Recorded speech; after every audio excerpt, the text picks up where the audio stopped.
I have an official's blessing. Tian by Mo Xiong Dong Xiu. Read by Plant Bones. Chapter 5.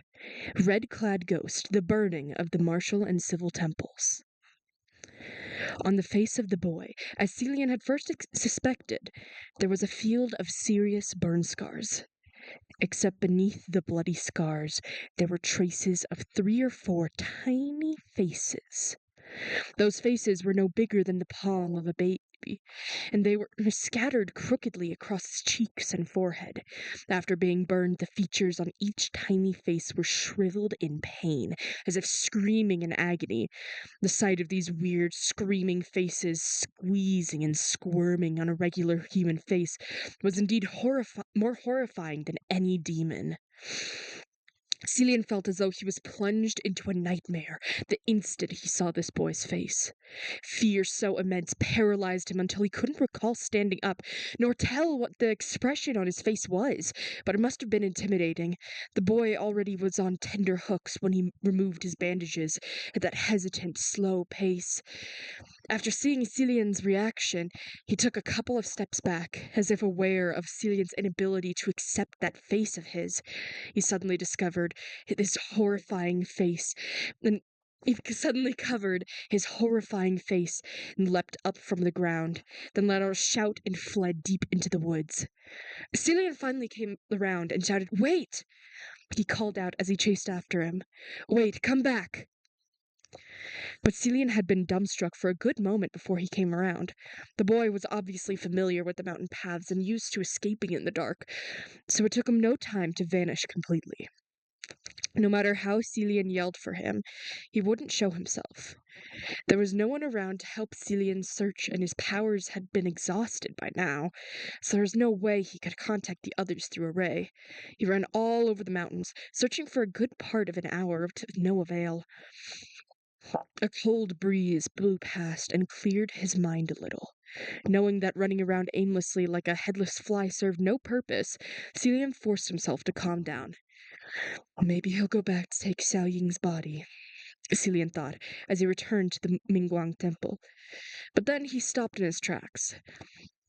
Many men dressed in black with grave expressions had gathered in the woods at the back of the temple, and they were in the midst of carefully unloading those 40-something upside-down corpses. A tall man with folded arms was standing before the woods, overseeing the operation. When he turned his head around, it was the exquisite yet cold face of a youth. It was Fu Yao. It looked like he had made a trip back and brought a number of helping hands along from the palace of Xuanzhen. Celian was about to speak, but was interrupted by the sound of footfalls behind him. Nanfeng had returned from sending the villagers away. Upon seeing the situation at hand, Nanfeng glanced at Fu Yao and said, "Didn't you run away?" The comment was not pleasant to the ears, and Fu Yao raised his eyebrows in displeasure. Celian didn't want them to start another argument at a time like this, so he said, "I asked him to find reinforcements." Nanfeng sneered. Where are they? I thought you could at least ask your general to come personally." Fu Yao replied coldly, "When I went back, I heard General Pei Jr. had already come to the scene, so I didn't bother our general. Even if I had, he's probably too busy to come anyways." Actually, based on Celian's understanding of Muting, Celian was pretty sure that he wouldn't come even if he had the time. But under the present circumstance, there wasn't any time to dwell on that. He said tiredly, "Stop your fighting for a moment. Help me find the bandaged boy." Nanfeng frowned. "Wasn't he guarding that girl's body with you earlier?" "I scared him after asking him to take off his bandages," Celian replied. Fu Yao smirked. "Please, your cross-dressing isn't that terrifying." Celian sighed. "It's my fault for being in a stupor. Miss Xiao Ying's death was already a big shock to him. He probably couldn't take the blow of thinking I was scared of his face, so he ran off." Fu Yao wrinkled his nose. "Is he really that ugly?" "It's not a matter of ugliness," Celian replied. He has human face disease." Hearing those 3 words, both Nanfeng and Fu Yao froze. They finally understood why Celian was shocked. 800 years ago, a plague swept through the kingdom of Xianle, and it wiped out the nation. Those who caught the plague would first develop small warts all over their bodies. Then, as the warts swelled, the skin would grow rough. The swollen parts would slowly grow more uneven, with 3 indentations and 1 protrusion, just like eyes, mouths, noses. The facial features would then metamorphosize until the warts eventually took on the shape of a human face. If they were left alone, more and more human faces would grow on their bodies. It was said that some of these human faces, once fully formed, could speak and even scream. They called this the human face disease. Fu Yao's expression went through a myriad of changes as he dropped his folded arms. That's impossible. It was exterminated hundreds of years ago. There's no way it could reappear. I'm not mistaken, Xilian only said. Nanfeng and Fu Yao couldn't refute him. No one could refute this if it came from Xilian. Xilian continued. There are many burn scars on his face, probably from self-inflicted burning to get rid of these faces. The first reaction of those who contracted the disease was usually to slice off the faces with knives or burn them away with fire. They would use any means possible to rid themselves of those lesions. Nanfeng's voice turned solemn. The boy is probably not a normal human being, then. He has to be at least a few hundred years old. All else aside, is he contagious? Even though this was a severe headache, it was a question Xilian considered calmly and logically, so he replied with conviction, no. The human face disease is highly contagious. If he were still contagious, then the entire mountain would have been infected by now, considering how long he's been hiding here. His condition should already be cured. Only the scars remain. They couldn't afford to be careless. Fu Yao seemed to have some real influence in the palace of Xuanzhen and was able to call forth capable hands to help with the search. But no matter how deep they dug or how far they looked, they could not find any traces of the bandaged boy. Perhaps he had already fled Mount Yuzun and vanished into the sea of people. The best they could do now was return to the heavens, request that the palace of Lingwen conduct a search, and wait for news. Fortunately, the boy was not contagious, but Xilian thought of how horrifying he looked. If he was discovered after he left the mountain, he might end up hunted as a monster. It was best they find him soon. Without further delay, Xilian picked up Xiao Ying's body and descended the mountain. Since he was slightly out of it, he didn't realize he'd bought the body into a tea shop until the tea master yelled at him. Xilian immediately apologized and went back out to entrust Xiao Ying's burial to someone else before re-entering the tea shop. After settling everything, he sat down and heaved a soundless sigh. His case was finally over, but Xilian thought that the few days since he ascended felt longer than an entire year of collecting scraps in the mortal realm. Climbing, jumping, flying, screaming, tumbling, disguising, and performing. His bones were going to collapse. Even then, there were still many mysteries and aftermaths left for him to deal with. Maybe he'd raise a bard banner and roam the world telling tales of how collecting scraps was far better than ascension. Fu Yao lifted the hem of his robes and sat down next to him. Alas, he could no longer keep it in and rolled his eyes. How much longer are you going to wear that? It felt incredibly endearing, somehow, to see his eyes roll. Xilian finally took off the wedding dress, wiped away his makeup, and then realized dejectedly, was I talking to General Pei Jr. in that dress the whole time? Nanfeng, why didn't you remind me?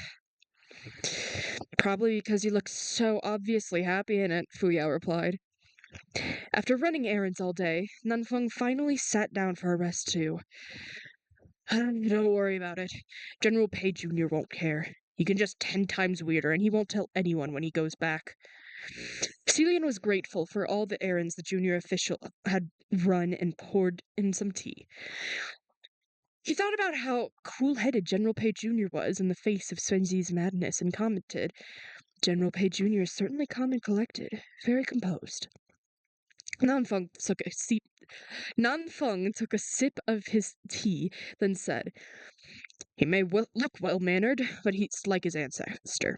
difficult to deal with. That was something Cillian could of course see. Unbelievably enough, Fu Yao agreed, too. General He Jr. is a nouveau descendant of the last couple hundred years, but he's got a strong tailwind and climbs the ladder pretty fast. When he was appointed deputy general by General Pei, he was barely 20 years old. Do you know what he did? Oh, what? Cillian asked. He slaughtered an entire city, Fu Yao replied coldly. Cillian looked thoughtful on hearing this, but he wasn't surprised. In the upper court, kings and generals roamed, regarding fighting for and protecting of one's land. It was said that success of a general was built on the bones of millions.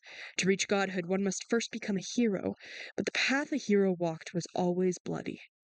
Fu Yao concluded, in the upper court, there aren't many who are trustworthy and worth meeting. Cillian thought it funny that Fu Yao sounded like he was speaking from experience and cautioning a newcomer. He wondered if Fu Yao only spoke because he had been bullied in the heavenly realm himself, and the experience had affected him deeply. But then again, even though Cillian had ascended 3 times, he never stuck around for long. So when it came to understanding the gods, he might actually know less than these 2 junior officials. Nanfeng, on the other hand, seemed to strongly disagree. Don't listen to such inflammatory statements. There's good and bad everywhere. There's still a number of trustworthy heavenly officials. Trustworthy officials? Do you mean your general? Fu Yao sneered, my god. 1 second.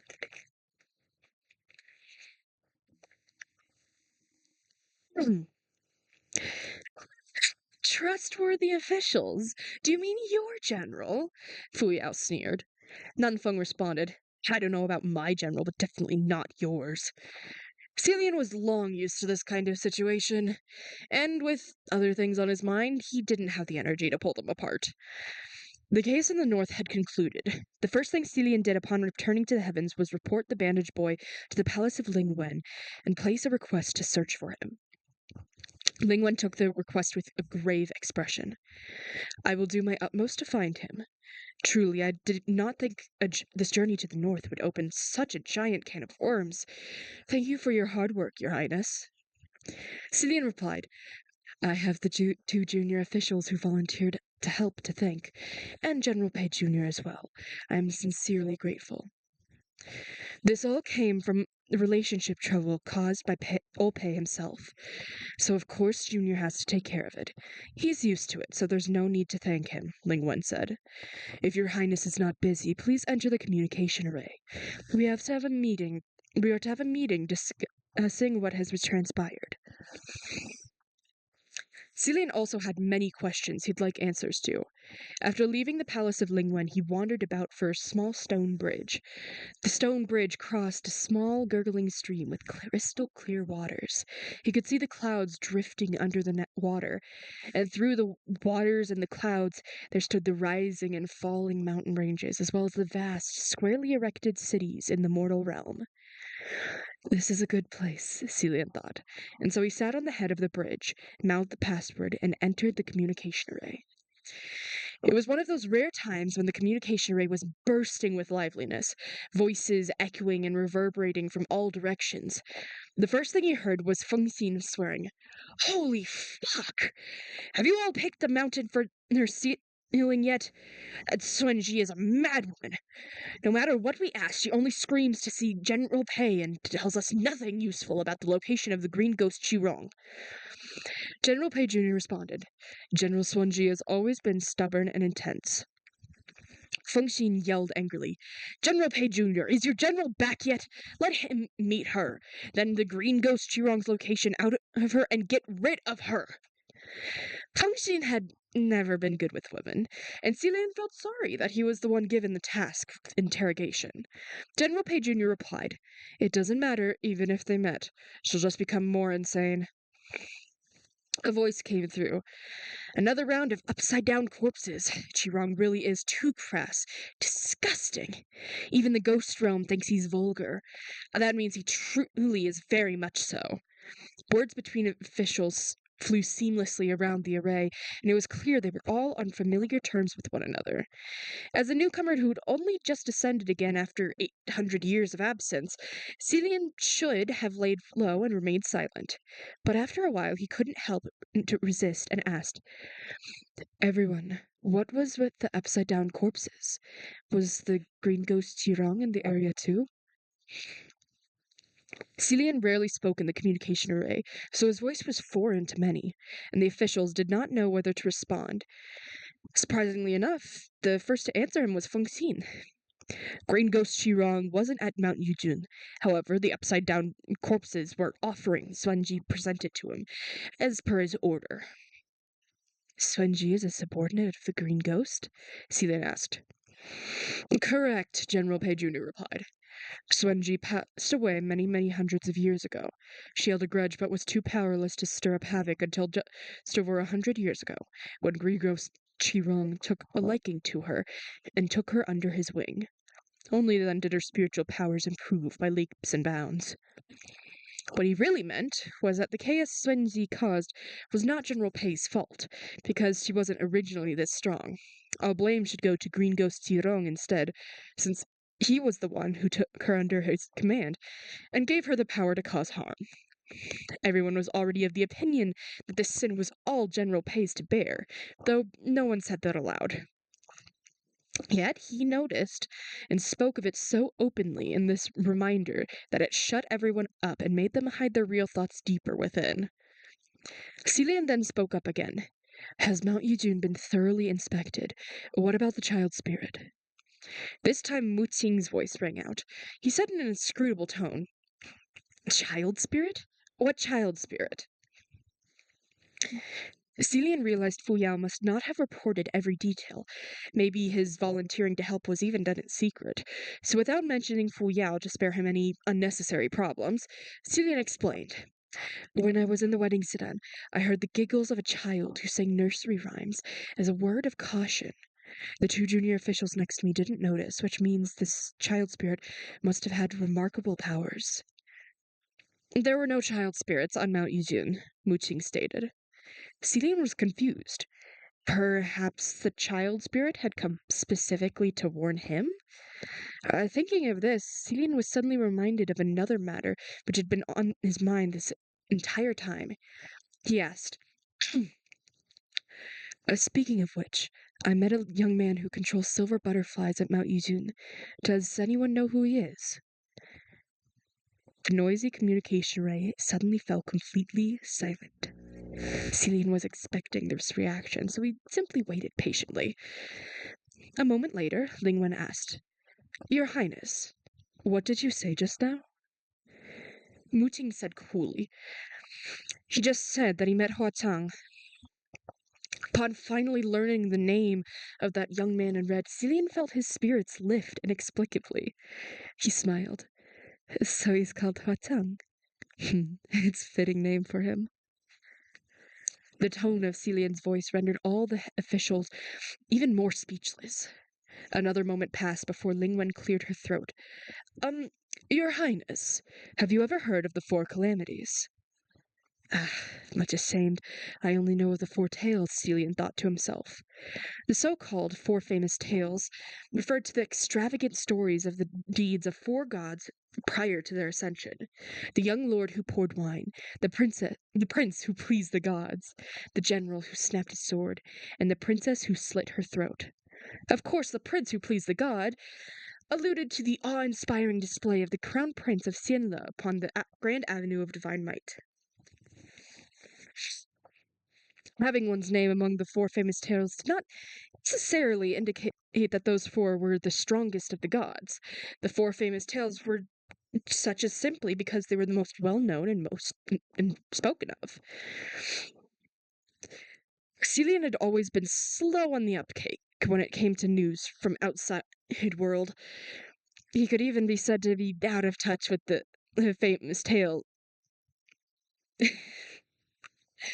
I think I may have repeated the line or skipped one. Celian had always been slow on the uptake when it came to news from the outside world. He could even be said to be out of touch with the famous tales because he was one of the four.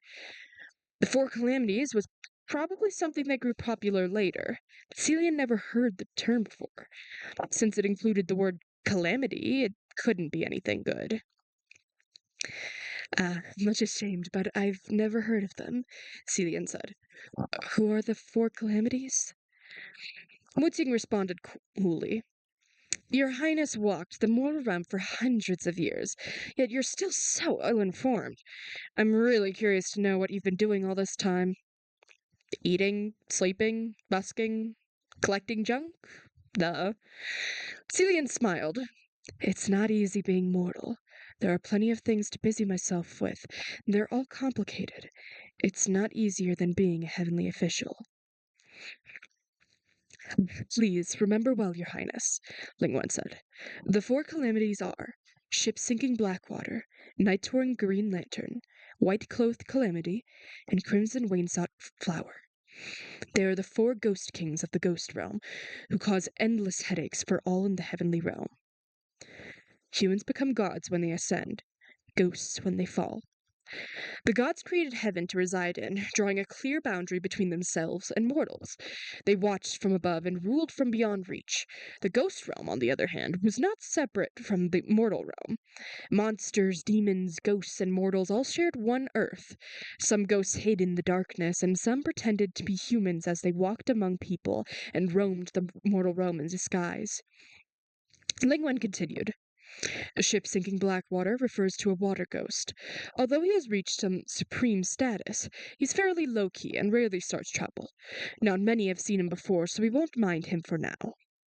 Night-touring Green Lantern refers to that vulgar, corpse-hanging green ghost Sirong. He is the only one of the four not yet a supreme. He is likely included because he's always causing trouble and is really quite annoying, or maybe because four names are easier to remember, so he's just there to pad out the numbers. We'll skip him too. White-Clothed Calamity should be someone your Highness is familiar with. He is also known as White No-Face. Hearing the name, Celian, who was sitting on the stone bridge, suddenly felt a stab of pain in his heart that spread all over his body.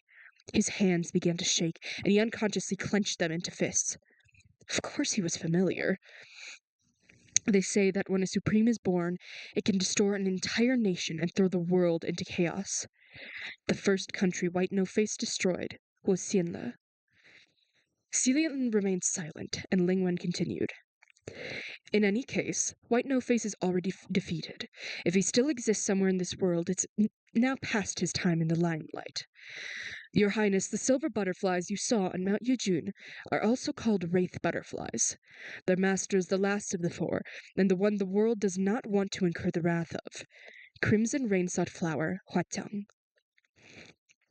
In the heavens, notorious was the word to describe the heavenly emperor and the crown prince of Xianle.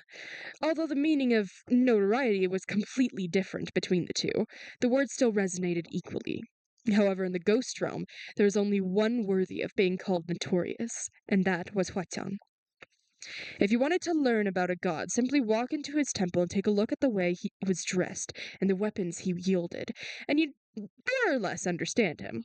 If you wanted to know more, simply listen to folk tales, plays, and stories passed down by word of mouth. A god's mortal past and deeds were well documented.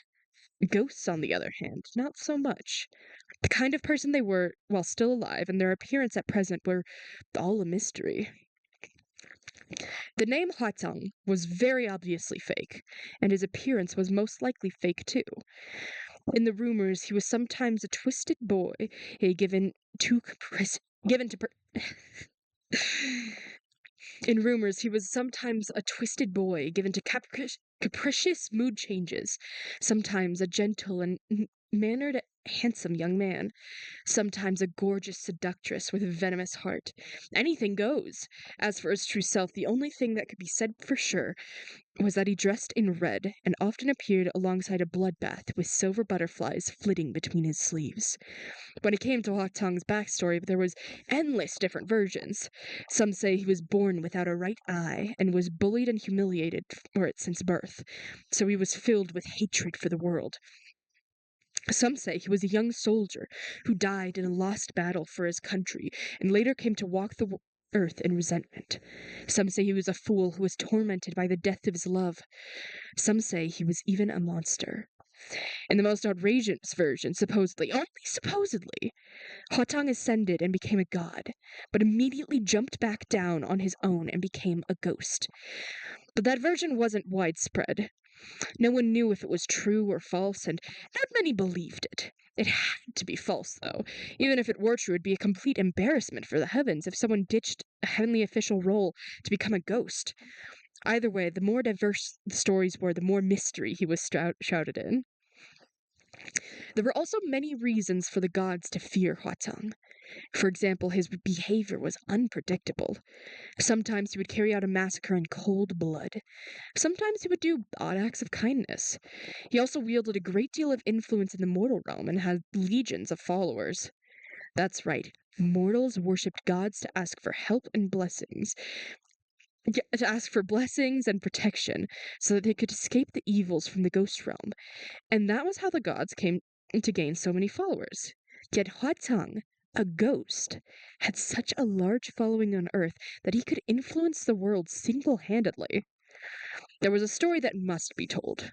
When Huatong first appeared, he did something notorious. He openly challenged 35 heavenly officials. The challenge was to spar with the martial gods and debate with the civil gods.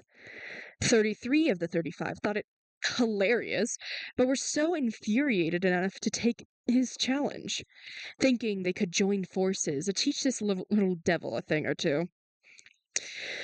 The first to step up to the plate were the martial gods. The martial gods were the strongest of the heavenly officials. Each had plenty of believers, and they were all powerful. In the face of a newborn ghost, it was a sure win. Yet, unexpectedly, it turned out to be a complete annihilation after one battle. Even their weapons were completely smashed to pieces by Huatong's freakish scimitar. It was only after the battle that he found Huatong was born of Mount Tonglu. Mount Tonglu was a volcano, and within its mountains domain, there was a city called Gu. The city of Gu wasn't a place where people cultivated this. The city of Gu wasn't a place where people cultivated poison, but rather, the city itself was a great venom. Every few hundred years, tens of thousands of ghosts descended upon the city of Gu to butcher one another until only the last one remained, and thus the venom brewed. It usually ended in complete elimination, but those who were capable enough to make it out alive would emerge as the devil incarnate.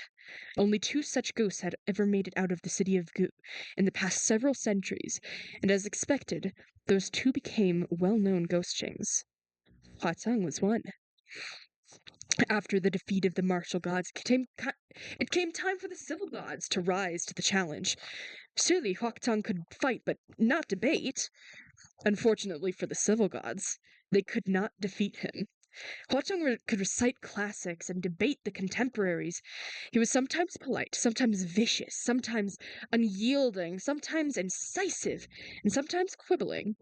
He was impenetrably sharp, his arguments flawless. He verbally abused the civil gods from top to bottom, past to present, and infuriated them so much that they puked blood and washed the skies red. Huatong gained fame overnight. However, that alone wasn't enough to call him scary.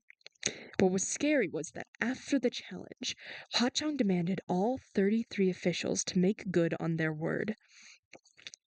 Before the challenge, it was decided that if Huatong were to lose, he would offer up his own ashes. If the officials were to lose, they must descend from the heavens and return to being mortals. If it weren't for his arrogant attitude and his decisive stake, and the conviction of the 33 officials that they would not lose, they never would have accepted such terms. However, not a single heavenly official voluntarily honored the terms. It was humiliating to